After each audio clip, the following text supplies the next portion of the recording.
Hello guys. प्रणाम आप सभी को। एक बार फिर से आप सभी का स्वागत है हमारे यूट्यूब चैनल क्रांतिवीर मैथमेटिक्स पर। जैसा कि आप सभी स्क्रीन पर देख रहे हैं, इस वीडियो में हम डिस्कस करेंगे CSIR नेट दिसंबर 2023 का एक क्वेश्चन, लीनियर अलजेब्रा का जो क्वेश्चन है। देखिए क्वेश्चन में क्या है, let A be n cross n real symmetric matrix which of the following statements are necessarily true.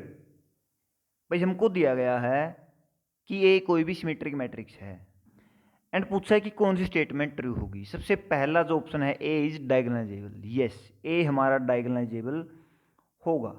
अब ये कैसे होता है, देखिए ये इनर प्रोडक्ट बेस्ड और सेल्फ एडजॉइंट वाली प्रॉपर्टी से ये चीज़ निकल करके आती है कि अगर हमारी मैट्रिक्स रियल मैट्रिक्स अगर सिमेट्रिक है तो वो डायगोनलाइजेबल होगी।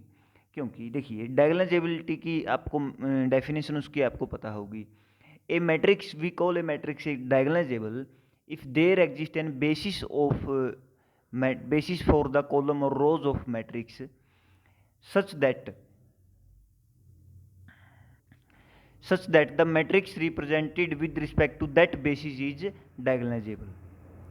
Or we can say that there are, if the matrix is of n order, we can say if there are n linearly independent eigenvectors the matrix is diagonalisable. Okay, अब हमें पता, हम उसमें एक थ्योरम होती है कि अगर कोई भी मैट्रिक्स, कि हमारी कोई भी रियल मैट्रिक्स, रियल के केस में कि रियल मैट्रिक्स अगर हमारे पास कोई भी है तो वो डायगोनलाइजेबल होगी।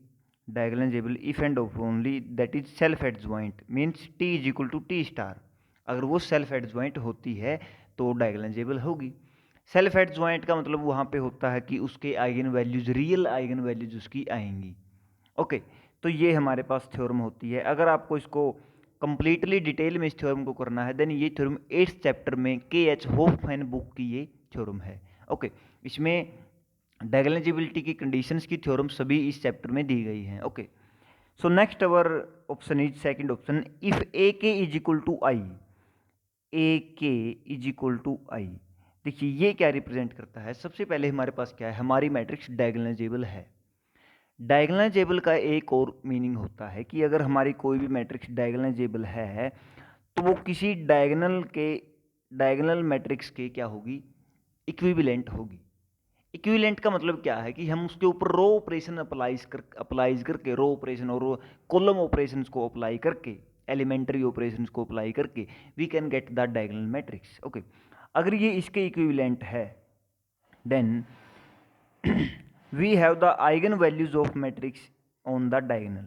ओके, डायगोनल पे हमारी आइगन वैल्यूज आएंगी। अब ए के is equal to 1 means any diagonal value,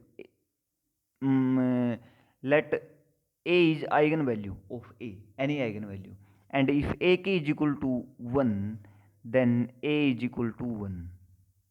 okay, if we take k is equal to 1, if we take k, अगर हम k को 1 लेते हैं, मतलब 1 2 3 4 ऐसे लेंगे।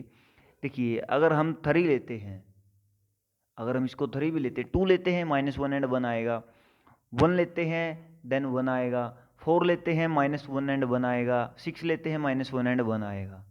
ओके, अगर इसमें हमारे पास, हम मान लीजिए k इज इक्वल टू 3 लेते हैं देन हमारे पास a is equal to 1 to the power 1/3, इसके 3 हमारे पास क्यूब रूट आ जाएंगे। अब वो कॉम्प्लेक्स रूट आएंगे अगर 3 के केस में आते हैं तो।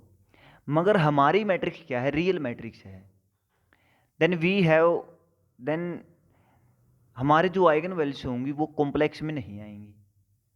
ओके, अगर हमारी आइगन वैल्यूज कॉम्प्लेक्स में नहीं आएंगी तो वो रियल में आएंगे, एंड रियल में तो एक ही पॉसिबिलिटी है, 1 का कोई भी nth root, real nth root एक ही होगा और वो है 1।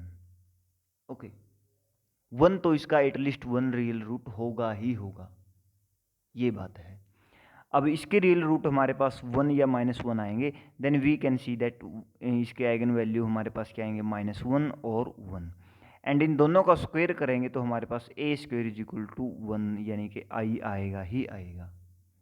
देन सेकंड ऑप्शन भी हमारा क्या हो गया, ट्रू। थर्ड ऑप्शन में भी ऐसे ही है, a के इज इक्वल टू 0। अब a के इज इक्वल टू 0, ए क्या है हमारे पास, डायगोनल मैट्रिक्स है, इसकी कोई भी पावर के को अगर हम जीरो करेंगे मीन्स इसके किसी भी आइगन वैल्यू की के पावर जीरो एंड ए के इज इक्वल टू जीरो, इसका सोल्यूशन क्या है, this implies A is equal to zero. Okay, कोई भी अगर हम आइगन वैल्यू लेंगे, अगर जीरो आ रहा है तो इसकी सभी आइगन वैल्यूज, क्योंकि डायगोनलाइजेबल है, डायगोनलाइजेबिलिटी अब हम तो बड़ा इंपॉर्टेंट रोल प्ले कर रही है। ओके, ये डायगोनलाइजेबल है तो हमारे पास ए के ए स्क्वायर भी जीरो आएगा। Okay, and next all eigen value of A R real, obviously symmetric matrix है, डायगोनलाइजेबल होगी, सभी आइगन वैल्यू रियल होगी तभी डायगोनलाइजेबल हो सकती है। अगर हमारे पास वैल्यूज ही रियल नहीं आएंगी देन इसको हम आर में डायगोनलाइजेबल नहीं कह सकते, क्योंकि आर में इसकी आइगन वैल्यूज ही एग्जिस्ट नहीं करेंगी। ओके, तो ये हमारे पास क्या आएगा, all eigen values are real, सभी आइगन वैल्यू हमारी यहाँ पे रियल आएंगी।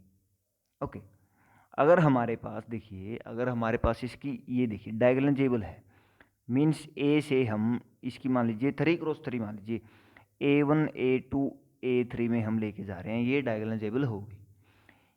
ये जो आइगन वैल्यूज हैं ये मान लीजिए हमारे पास नॉट रियल हैं, कोई भी एक आइगन वैल्यू एटलीस्ट वन तो हम क्या करेंगे, टू कोई भी आएंगी, मान लीजिए A1 A2 हमारे पास कॉम्प्लेक्स आइगन वैल्यूज हैं, not real, A1 A2 does not belong to real. Okay, अब अगर ये कॉम्प्लेक्स हैं तो हमारे पास किसी भी हम इसको ए को हम एलिमेंट्री जो ऑपरेशन लगा करके इसकी फॉर्म में लेके आ सकते हैं, क्योंकि डायगोनलाइजेबल है। अगर इसकी फॉर्म में लेके आ सकते हैं देन A1 A2 को हम कहीं हम ऑपरेशन हम लगाएंगे अगर, तो हम कॉम्प्लेक्स कहाँ से लेकर के आएंगे, कॉम्प्लेक्स एंट्रीज हमारे पास आएंगी ही नहीं, कहाँ से हम कॉम्प्लेक्स एंट्रीज लेकर के आएंगे, लेकर आ ही नहीं सकते, तो इसकी सभी आइगन वैल्यूज क्या होंगे, रियल होंगी। ओके, एंड डायगोनलाइजेबिलिटी का जो सिमेट्रिसिटी के साथ जो कंसेप्ट है वो मैंने आपको बताया है KH हॉफमैन बुक से। आप 8th चैप्टर के लास्ट जो उसका सेक्शन है उसमें से आप इन थ्योरम्स को कंप्लीटली डिटेल में आप इसको कर सकते हैं कि how symmetric matrix is diagonalisable. Okay, and एक और वहाँ पे कॉम्प्लेक्स के लिए भी दिया गया है कि अगर कॉम्प्लेक्स को डायगोनलाइजेबल होना है तो उसको नॉर्मल होना ज़रूरी है, कंपलसरी है। ओके, नॉर्मल मतलब ए थीटा, यानी कि हर्मिशियन मैट्रिक्स का हम इसके लिए हम थीटा यूज़ कर रहे हैं, A theta is equal to A theta A, ये नॉर्मल की कंडीशन है। Okay, so thanks guys, I hope आप सभी को ये बहुत अच्छे से समझ आया होगा, and please I am requesting to you for subscribe my channel. हाथ जोड़ के मेरी रिक्वेस्ट है आपसे कि चैनल को सब्सक्राइब करें, अगर आपने कर लिया है तो अपने फ्रेंड्स के साथ शेयर करें। ओके, अगर ये आपके लिए हेल्पफुल है तो। Okay, thanks, bye bye, tata, take care.